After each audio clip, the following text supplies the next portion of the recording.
Hello friends, welcome to your own channel the Vipul talks. This is your host Vipul और आज की video है real estate updates के बारे में। काफ़ी टाइम से रियल एस्टेट की अपडेट्स नहीं आ रही थी, बट आज मैं आपको रियल एस्टेट की कुछ अपडेट्स दूंगा जो आपके लिए शायद इंपॉर्टेंट हो सकती है।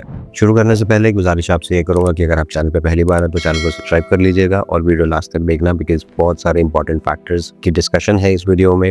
अगर वीडियो अंत तक आपको अच्छी लगे तो वीडियो को शेयर और लाइक जरूर कर दीजिएगा। तो पहली अपडेट के बारे में बात करेंगे। पहली अपडेट आ रही है गवर्नमेंट ऑफ हरियाणा के थ्रू।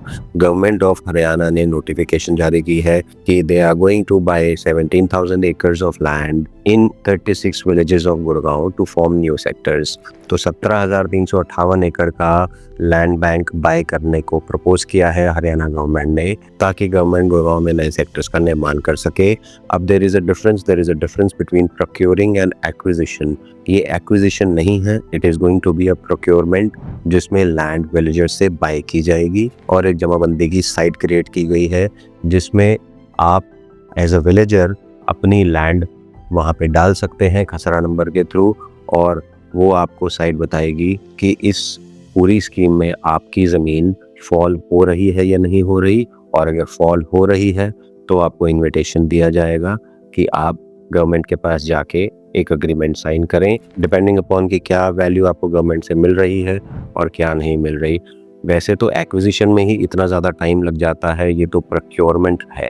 प्रोक्योरमेंट अलग तरीके से होती है, एक्विजिशन में लॉ एंड ऑर्डर काम करते हैं, पर प्रोक्योरमेंट में म्यूचुअल अंडरस्टैंडिंग, प्राइस, ये सब चीज़ें काम करती हैं। It is going to be a very very very long process according to मी।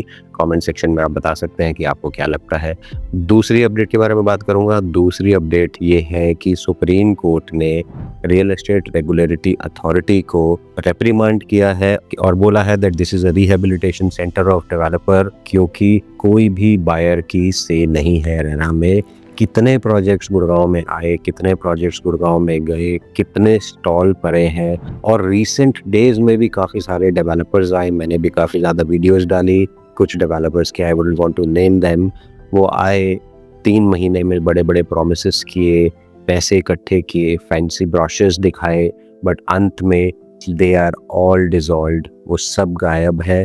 और आज की डेट में जिन लोगों ने ऐसे डेवलपर्स पर पैसे लगाए थे, उनको अपने पैसे वापस लेने के लिए डिपार्टमेंट की गुहार लगानी पड़ रही है। तो इसमें एक सबसे बड़ा क्वेश्चन आता है, रेरा कहाँ पे है? तो सुप्रीम कोर्ट ने ये रेरा को ठीक फटकार लगाई है कि बायर्स के हित में बोलना शुरू कीजिए, सिर्फ डेवलपर्स के हित में बोलना बंद कीजिए। आप कमेंट सेक्शन में ज़रूर बताइएगा कि ये सुप्रीम कोर्ट के द्वारा जो मूव लिया गया है रेरा के अगेंस्ट, इज दिस राइट और इज दिस नॉट। तीसरी अपडेट की बात करूंगा। तीसरी अपडेट बहुत इंपॉर्टेंट है। डीएलएफ का एक प्रोजेक्ट है सेक्टर 82 ए में, डीएलएफ प्राइमस, उस पे डिसेप्शन एंड डिले का केस चल रहा था। 2014 में ये प्रोजेक्ट लॉन्च हुआ था, 2017 में ये प्रोजेक्ट को डिलीवर किया गया था।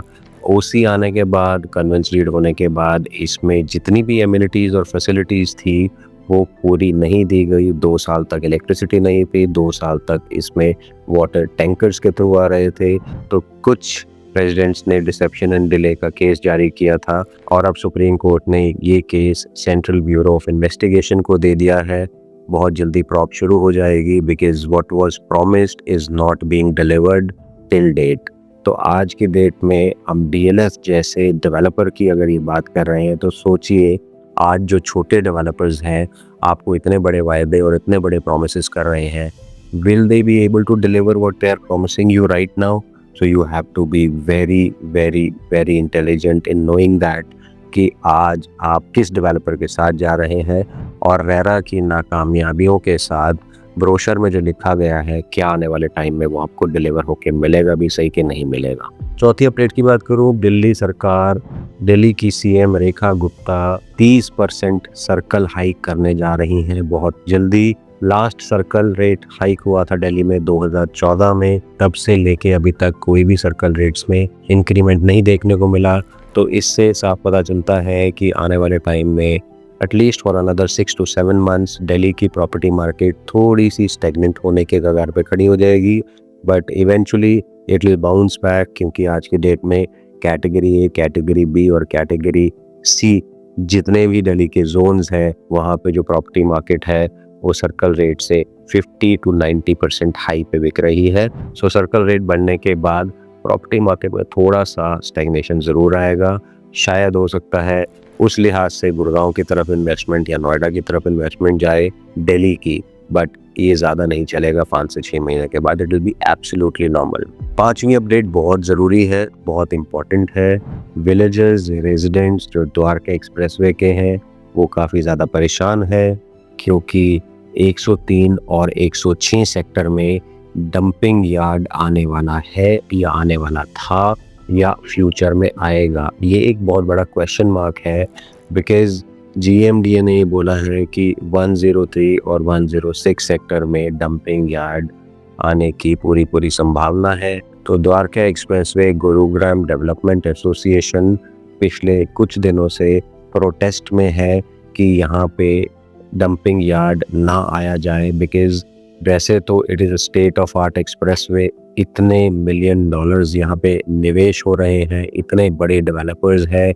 आप बोलते हो कि लैंड यहाँ पे 70 करोड़ रुपीस पर एकड़ की हो गई है, तो क्या गुड़गांव में कोई जगह नहीं बची जहाँ पे डंपिंग यार्ड लाया जाए? आई अंडरस्टैंड कि इतनी सोसाइटीज़ हैं, उनका वेस्ट इकट्ठा होता है, तो उसको प्रोसेस आप किसी और सिटी में नहीं कर सकते, बट फिर भी there must be some isolated places in the city other than Dwarka expressway.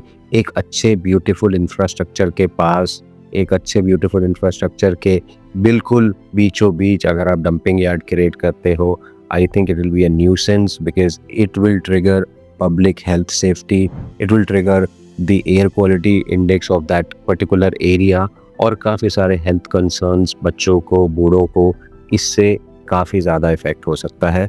तो कमेंट सेक्शन में आप लिख के ज़रूर बताइएगा कि आपके हिसाब से will it be a right move, या फिर सरकार को किसी और एरिया में डंपिंग यार्ड की व्यवस्था देखनी चाहिए। इसके बाद एक और अपडेट आ रही है अंसल प्रॉपर्टीज़ के through.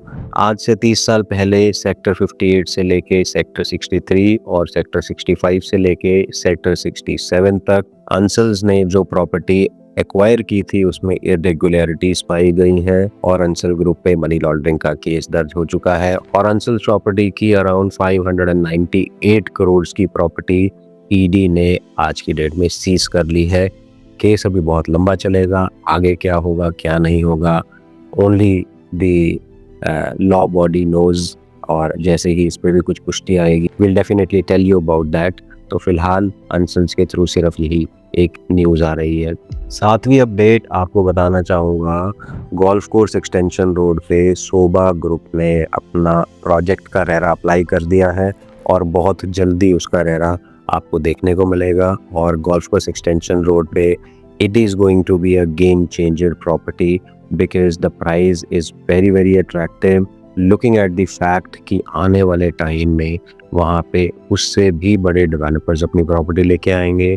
So if you are looking a property on golf course extension road, then this is going to be your golden chance even for investment and for your end use purpose. So I hope आपको ये video पसंद आई होगी। अगर आपको ये video पसंद आई है तो वीडियो को लाइक और शेयर जरूर कर दीजिएगा, और अगर आप चैनल पे पहली बार थे तो चैनल को सब्सक्राइब कर लीजिएगा ताकि ऐसी वीडियो मैं आपके लिए लेके आता रहूं। आज के लिए thank you. I will see you in the next video.